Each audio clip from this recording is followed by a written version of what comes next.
Welcome to another In Wheel Time podcast, a 30-minute mini version of the In Wheel Time car show that airs live every Saturday morning, 8 to 11 a.m. Central. Shield.com. This is the world's favorite place to go for podcasting and live streaming. It's the In Wheel Time car talk show. Ahead, NHRA Hall of Famer inductee Coleman Roddy. Mars has This Week in Auto History and the events calendar. We'll get you caught up on the stories making automotive news headlines this week. Today's program sponsored by Mecum Auctions Houston, April 4th through the 6th at NRG Center. Howdy, along with Mike out of this world Mars. We always need more Jeff Zekin. I'm Don Armstrong. Glad you could join us today. We let David Ainsley, our chief engineer, sleep in.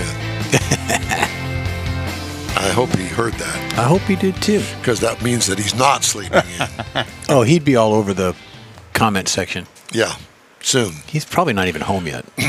Did he go somewhere? I'm assuming. He's a young guy. The young guys do that. No, he's younger than us. He's not young. Oh, yeah, he is. Well, he's just younger than us, that's all. That's David Ainsley. All right. Joining us now, after 40 years after retiring, he got inducted into the National Hot Rod Association's NHRA Hall of Fame. And here he is, Hall of Famer himself, Coleman Roddy. Coleman, how you doing? Great. How y'all doing, gentlemen? Well, we're doing fine. You kind of aged yourself by telling us all of that, and the fact that you did Competition Eliminator titles in '83 and '84. Again, telling us kind of how old you are. Yeah, I'm old. pretty well says it all. Yeah, exactly. So tell us a little bit about yourself and your career in NHRA drag racing. When did you get started? What possessed you to get into drag racing? It was definitely my father, Ed Roddy. He raced in the early and mid 50s. He retired in 1957. Racing a 40 Ford with an Olds engine in it that set the national record in August of '57, right before he retired. It ran 13 flat at 101.5 miles an hour, which was kind of crazy, unheard of in 1957. My 23-year-old Corvette runs a 13 flat. That's the best that it'll do, and it's relatively stock. So that means a lot from 1957. That car running that fast. He basically, I don't know, it just genetically rubbed off on me, and then in my mid-teens, maybe 16 or 17, unfortunately, I was. Basically started off as a street racer. Which is where I met you. There you go. 68 Camaro. And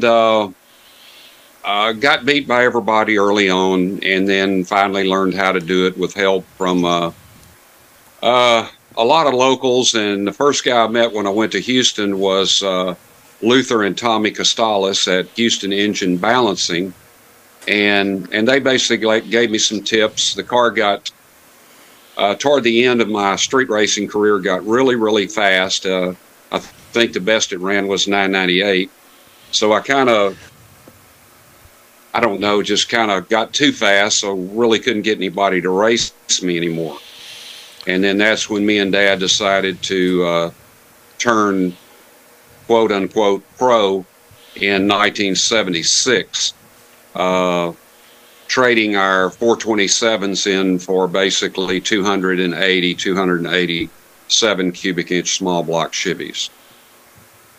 Well, that era, it would have been the 302 kind of setup from Chevrolet that they put in the Z28.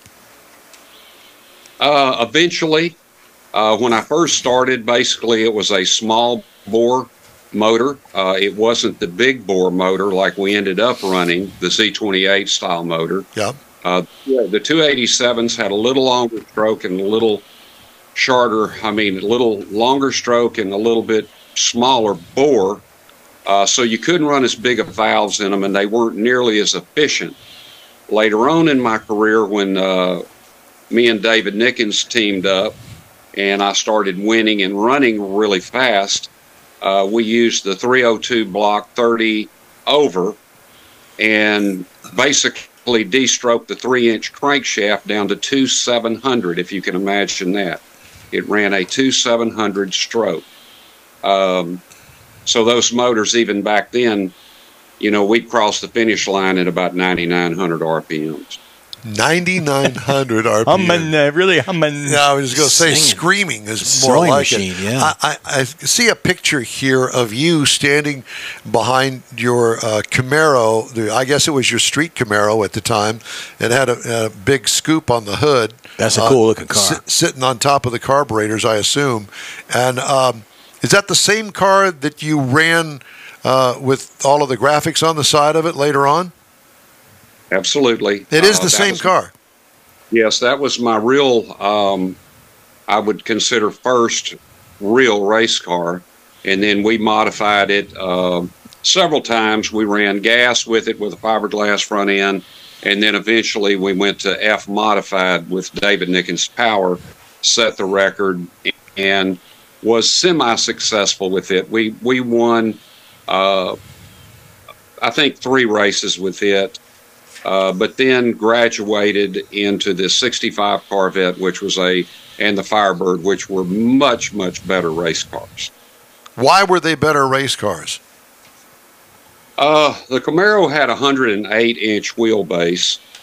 Of course, the 63 through 67 Corvettes all had 98-inch wheelbase, and they were, you know, the engine setback, everything. They were one of the most efficient race cars ever in modified and competition eliminator, and you know, mine was no exception. It did everything right. The only knock I ever had on the Corvette was the fact that when you put the wheel tub in it, in order to put the big tire in it, a guy 6'3.5" like me, I basically had to shift the car 4 times in the quarter with my knees kind of up in my chest. I never had enough room to stretch out and be comfortable in the car. Well, and that was the Corvette. What did you say that you also had a Firebird? The Firebird was my most. The Firebird was a famous car. It was built by John Harrison. It was his brainchild. That car had a 101-inch wheelbase. It had enough room inside for me to stretch out. I was very comfortable in the car.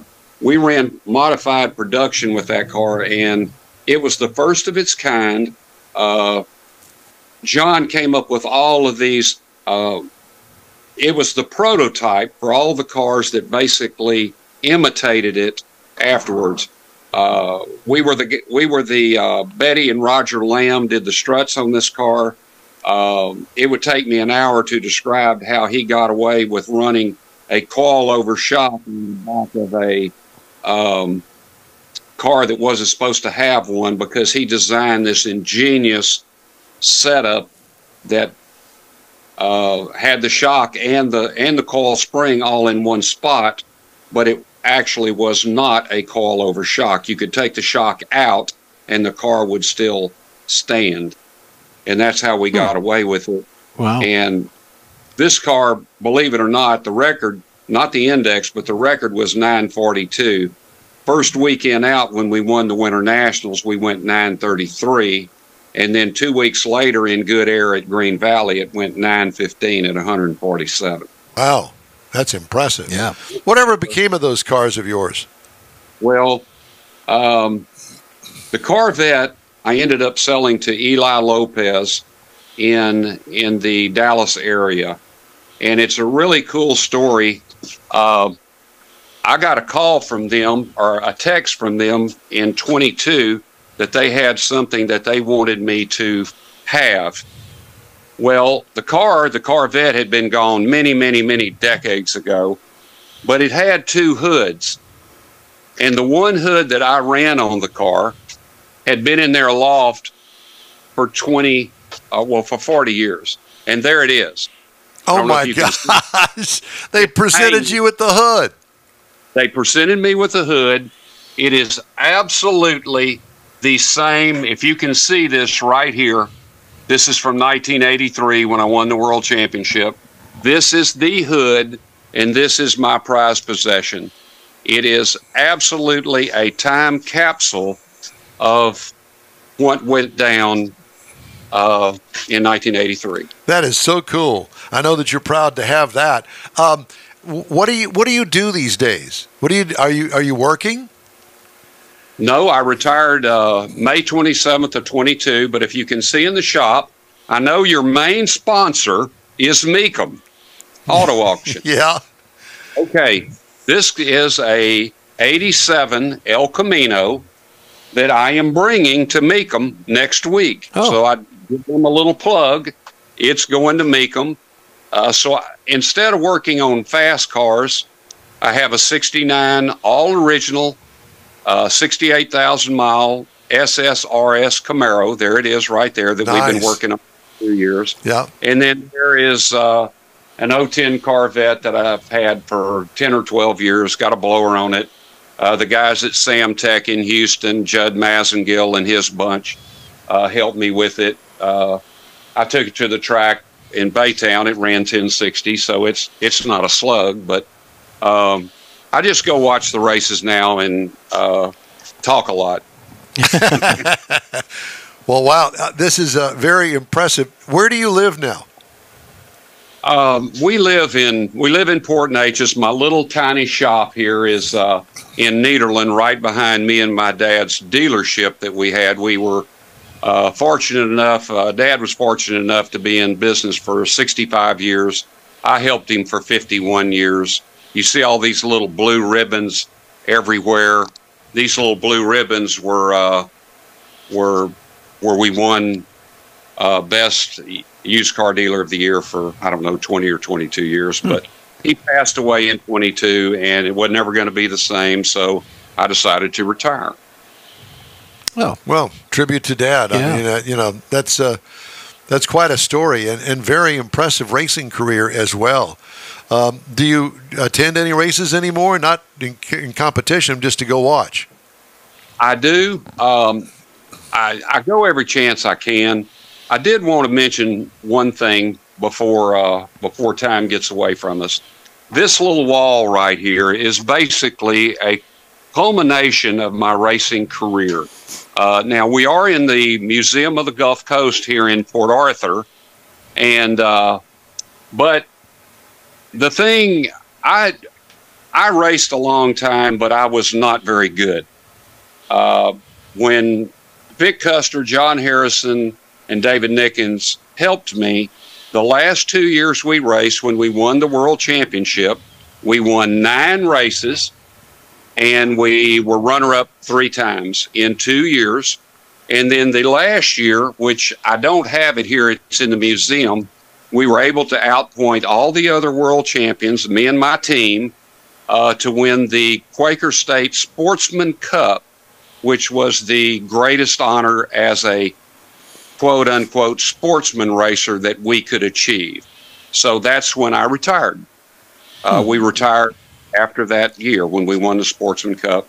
And I don't know if y'all know anything about the Museum of the Gulf Coast, but it is a wonderful, wonderful place.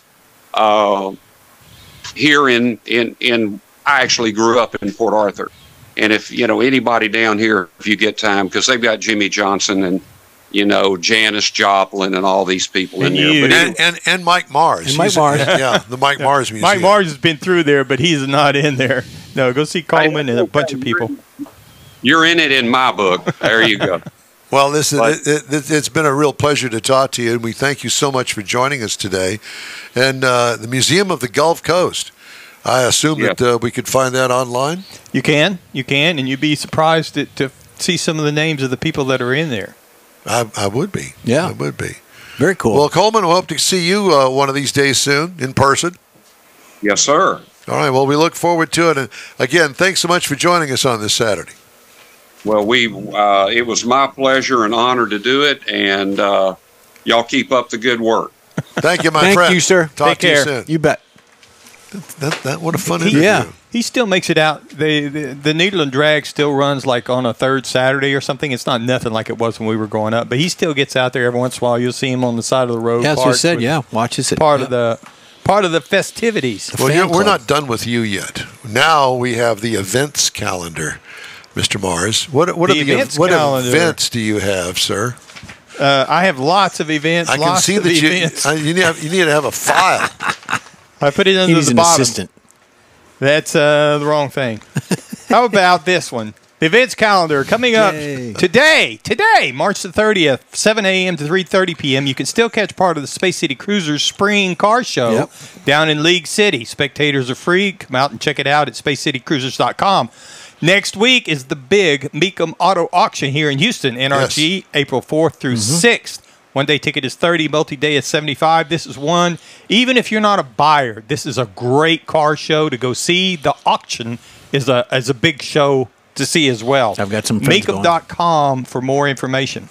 And coming up April 13th, Space City Corvette Club 20th Annual Corvettes and Crawfish. Drive your Corvette out and get some crawfish. Gates open at 8:30. Awards are at 3. Pre-registers $45. Day of the show is $50. This is at Stevenson Park, 1100 South Friendswood Drive in Friendswood. Go to SpaceCityCorvetteClub.com for more info. Then coming up, the big Hot Rod Tour of Texas, April the 25th through the 28th. Victoria, Texas kickoff for 3 days of cruising through Texas. Then the next weekend, May 4th and 5th, Keels and Wheels at the Lakewood Yacht Club down in Seabrook. Keels-wheels.com for more info. And then June 7th through 9, 49th Lone Star Street Rod Association State Run in Granbury. Go to lssra.org for more information for the events. Thank you. The In Wheel Time Car Talk Show is available 24/7 through the iHeartRadio app. Just look for In Wheel Time Car Talk. We also video stream on Facebook, YouTube, and InWheelTime.com. Podcasts, you can get them from your favorite podcast provider. The In Wheel Time Car Talk Show continues after this. Pro-Am Auto Accessories has been serving Houston's auto enthusiasts since 1984, providing world-class products for sports cars, European sedans, and American muscle. Pro-Am is known as the place to go to find exclusive and hard-to-find parts and accessories. Pro-Am is one of the very first distributors in the USA for brands such as Recaro, Redline, Momo, Corbo, and Simpson. Located in the heart of Houston's premier retail and service corridor, the Galleria area, Pro-Am's walk-in storefront includes an 8,000-square-foot warehouse, showroom, and installation bays. Pro-Am not only sells parts and accessories, but also offers installation and service. Pro-Am is now reaching a worldwide audience through Pro-Am.com, taking its local reputation to the rest of the world. At Pro-Am Auto, you'll be dealing with a small group of professionals who truly want to help you with your automotive needs. If you don't see what you're looking for on the website, call and Pro-Am will lend you a hand. Pro-Am Auto, 6125 Richmond at Green Ridge in Houston's Galleria area. Call them at 713-781-7755. Want to feel good about something special you did for someone special? In Wheel Time and the original Lupi Tortilla group of Tex-Mex restaurants have joined together to help a very worthy cause, God's Garage, a Christian-based 501c3 charity. We know there are lots of places and organizations out there where you can donate a car, truck, or SUV, but we're asking you, our car enthusiast family, to consider donating to God's Garage. Visit godsgarage.org and learn about its mission, the women that have been helped, how each one is screened, and about their Restore You program. A car donation is an easy way to make a difference in the lives of others.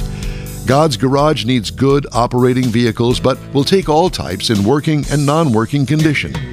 Make your heart and soul feel good by donating your gently used vehicle and help support single mothers, widows, and wives of deployed military at godsgarage.org.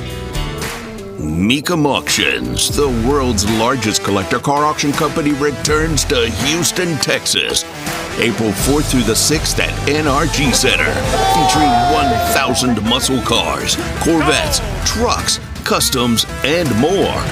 Broadcast on Motor Trend TV and streaming live on Max. From avid collectors to those new to the Mecum experience, we welcome everyone. Register to bid now at Mecum.com. Thank you for joining us. You're on the In Wheel Time Car Talk Show, and time now for Mr. Mars' feature event, Auto History. Back to back. I got to load it. Go ahead. This week, in 1968, Lincoln introduced the Continental Mark III.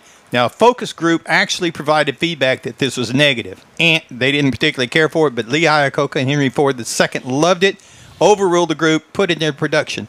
But it did not carry any Ford or Lincoln badging. It was Continental. It was the only badges on it. I'd drive it. Yeah, I would too, with a 460 cubic inch engine under the hood, luxury interiors, including leather seating. Also this week, 1969 Dodge Charger Daytona breaks the 200 mile per hour on track. Buddy Baker went to the Alabama International Speedway after Chrysler got a hold of him to test the ongoing Daytona program for the Dodge. 30 laps, he recorded a lap speed of 200.096.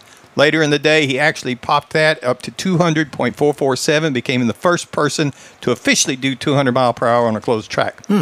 Also this week, in 2005, the Saturn Sky debuts. It came out with the press release. A lot of people liked it. A lot of people said it was going to be great. Shared a platform with the Pontiac Solstice and the Opel GT, which should have been a telltale sign. But even with the several power options under the hood, they only sold 34,415 units, and the Saturn van was completely discontinued in 2010, taking the Solstice with it. I remember the Sky with it. I remember the car very well. I liked the car. The problem was, like all of the cars that GM made in that era, it was underpowered. It was gutless. It was terrible. Yes. I think there's one on display down on the I-45. What's the Buick GMC dealer down there we just passed? Gay Pontiac? I think that there's one down there in their showroom. It used to be Gay Pontiac. Yeah. Now it's Gay Kia or something. Something like that. Yeah. The Gay family, Don Gay and Donnie Gay. Donnie Gay was a drag racer that damn near burned to death in a terrible fire in a funny car. But, a lot of history back there. Matter of fact, we drove past it, and I said, right there is where the drag strip used to be at the Walmart. Yeah. Had a friend that built a front-engine dragster back in our days, back when we were still just coming out of high school. Why do you say it like that? Because I wanted you to realize that there are people that are almost as old as you are. But he took it over to... Who are they? You're such an ass. He took it over there, and Don Garlitz actually signed his license once he made the passes that he was supposed to. I never drove the car. I helped to do the burnouts out in front of the house. That's good because we know that you can't back up. Well, there's no reverse in it. And your license is signed by Sergeant Woodard. Yep. He was on TV last week. He was. Was he? Yeah, he was. He was talking We're about... try and see if he can join us next week to talk about driving with the Eclipse. He was talking about four-wheelers. Yes. And all the crazy stuff that goes on with them. The takeovers and stuff. It's crazy. You know, if back in our day, we wouldn't have done that on the street. We'd have done it in some parking lot somewhere that there wasn't anybody. Well, you wouldn't have done it because you'd have known it was not.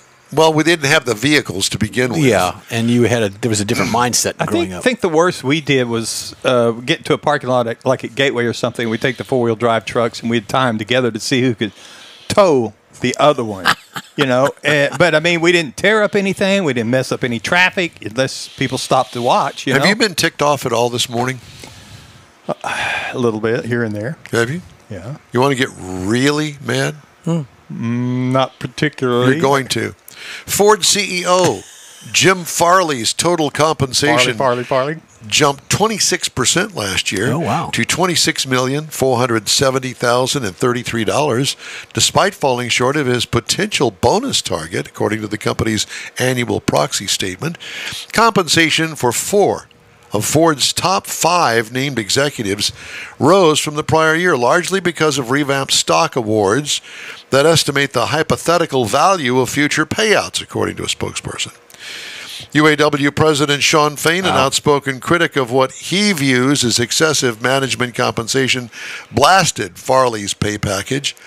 Quote, just a few weeks ago, Farley was crying to the press about how the UAW's record contracts are forcing the company to rethink where they build their vehicles. But now they have no problem finding the money to give him a 26% pay raise to $26.5 million a year, Fain said. Let's be clear. This is corporate greed, plain and simple. Now, if I keep reading, it's going to do more than make you bad. Well, Farley's compensation trailed that of Stellantis CEO Carlos Tavares, which jumped 56% last year to roughly $40 million. General Motors has not yet released CEO Mary Barra's compensation, although she received nearly $29 million in 2022. The automaker will hold its annual virtual shareholders meeting May 9th, according to the filing. Virtual because nobody wants to be in a crowd of angry people, as you can imagine. Mike, I need a raise. Yeah, well... By the way, speaking of Mr. Sean Fain, UAW membership fell 3.3% last year to 370,239, its lowest mark since 2009, according to the annual financial report filed by the union. Following prolonged work stoppages at Ford, GM, and Stellantis last fall, the UAW paid out $152 million in strike benefits, more than triple the previous reporting period. Strike-related costs last year also included $27,295 for rain ponchos for strikers and $37,350 for yard signs related to the Detroit 3 strike, according to the filing. Yeah. The union reported net assets of $1.1 billion and almost $4 million in liabilities at the end of the reporting period. What would Jimmy Hoffa do? That's what they need to base everything on. Well, first of all, you got to find him. Well, no, just his ideas and his theories and the way he went about running the UAW. What would he do? I don't think he'd have that guy in charge. No, I don't think so either. No. Swimming with the fishies. Well, it's been an interesting show, gentlemen. Mm-hmm. Yes, it has. And and I'm really glad we got the chance to talk to Coleman. We've been trying to juggle schedules for quite some time. Are you also glad that I made you mad at the end of the show? Well, the twitch is about gone now, so I'm getting over it. Have a donut. Yeah, the eye and some brown water. Gone. Yeah, but they always talk in total compensation. You know, I learned a long time ago that some of that is built into their contract for performance incentives type things. You know what? Now, I'm not saying they're right, but it's not. They're not saying this is what the guy's salary is. It's what you can get away with. Mars. It's kind of like a senator. You know, the salary is $175,000, but they're worth $50 million. So there's extras. We do know, and it still ticks me off. That I think that's way too much money for anybody. Mm-hmm. What do you do with it? Unless you formed and made the company. Well, it should be based on performance. You know, what are you contributing to the company? Yeah, you're contributing on sucking out all the money of a company. That's what. Get a big pile and roll around in it. Hey, we've got to take a quick break. We're going to wrap up today's show right after this. Stay with us. The original group of Lupi Tortilla restaurants will have you telling your family and friends just what the original recipes mean when it comes to the best fajitas in Southeast Texas. Founder Stan Holt invites you to visit the original Lupi Tortilla near I-10 and Highway 6. Here's the original house that inspired the design of all the rest and the original charm that helped make Lupi Tortilla the go-to destination for Houston Tex-Mex. Speaking of original, nothing can compete with the original lime pepper marinade that everyone will agree makes Lupi Tortilla award-winning beef fajitas the best anywhere.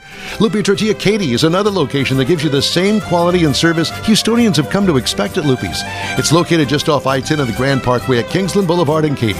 Find yourself in Aggie Land? Head to the Lupi Tortilla in College Station, located just around the corner from Kyle Field. It's a great place to enjoy those famous frozen margaritas before or after the game.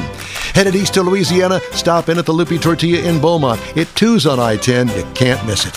The original group of Lupi Tortilla restaurants invites you in for the best Tex-Mex anywhere. You own a car you love. Well, why not let Gulf Coast Auto Shield protect it?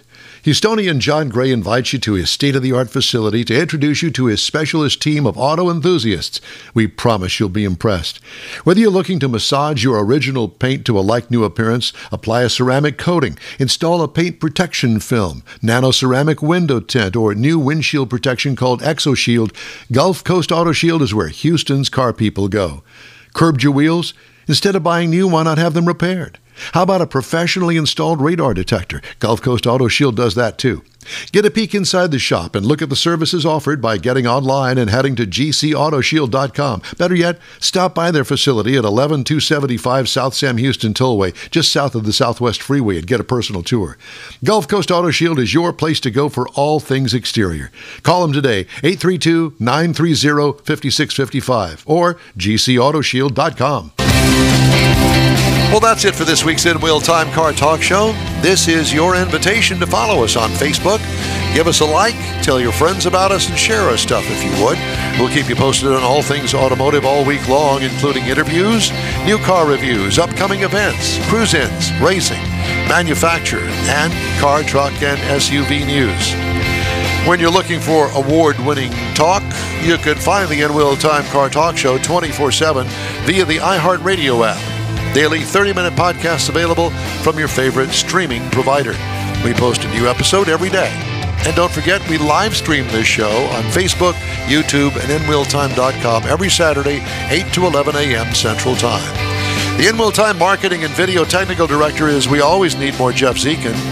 For booking agent, video editor, posting personality, and mother overseer Mike Mars. And Chief Engineer David Ainsley, I'm Don Armstrong. We hope you'll join us next week for another live, award-winning production of the In Wheel Time Car Talk Show next Saturday, April 6th already, 8 to 11 on all of our In Wheel Time Car Talk outlets. Have a great Easter weekend and be safe out there.